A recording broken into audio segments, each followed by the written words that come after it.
अगर मैं कहूँ कि बैतलहम की वो रात कभी आई ही नहीं, तो सोचिए दुनिया कैसी होती।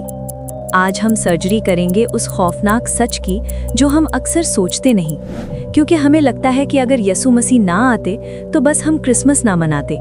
लेकिन हकीकत इससे कहीं ज्यादा डरावनी है। अगर वो ना आते तो आज आपके पास उम्मीद नहीं, सिर्फ अंधेरा होता। सबसे पहले खुदा झूठा साबित हो जाता।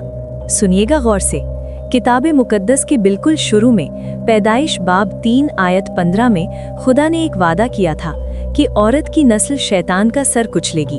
अगर मसीह ना आते तो ये वादा कभी पूरा ना होता। इसका मतलब ये होता कि बुराई जीत गई और अच्छाई हार गई।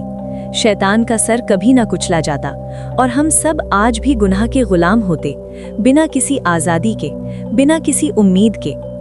आज आपको लगता है कि आप अच्छे इंसान हैं, आप किसी का बुरा नहीं सोचते, लेकिन ये आपकी गलत फहमी है। इंजीले मुकद्दस में यूहन्ना बाब 15 आयत 22 में यसू ने एक चुभती हुई बात कही कि अगर मैं ना आता और उनसे बात ना करता तो वो गुनहगार ना होते, मगर अब उनके पास अपने गुनाह का कोई उज़्र नहीं।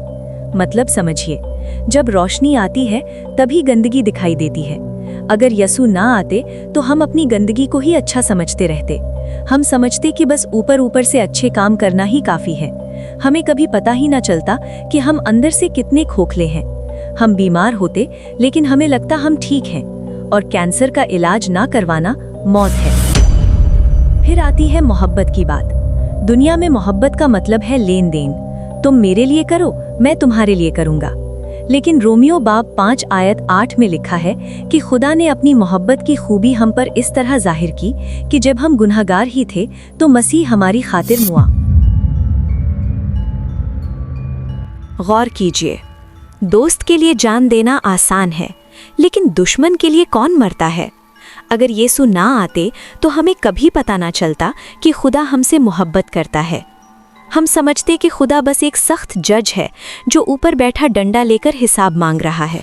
हमें कभी पता ना चलता कि खुदा बाप भी बन सकता है जो अपने बच्चों के लिए अपनी जान दे देता है। अगर यीशु ना आते तो कब्र का दरवाज़ा हमेशा के लिए बंद रहता। पहला कुरिन्थियों बाब 15 आयत 54 से 57 तक लिखा है कि मसीह ने मौत को फतह कर लिया।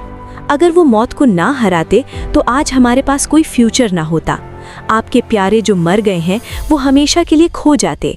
मौत एक फुल स्टॉप होती, कॉमा नहीं। कोई उम्मीद ना होती कि हम दोबारा मिलेंगे, सिर्फ मिट्टी और अंधेरा।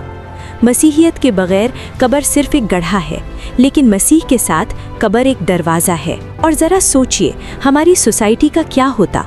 आज जो आप हॉस्पिटल्स देखते हैं, यतीम खाने देखते हैं, चैरिटी देखते हैं, ये कॉन्सेप्ट ताकतवर लोगों का नहीं था। ये मसीह की तालीम थी कि जो सबसे छोटा है उसकी खिदमत करो। अगर वो ना आते तो आज भी दुनिया का कानून यही होता कि जिसकी लाठी उसकी भैंस।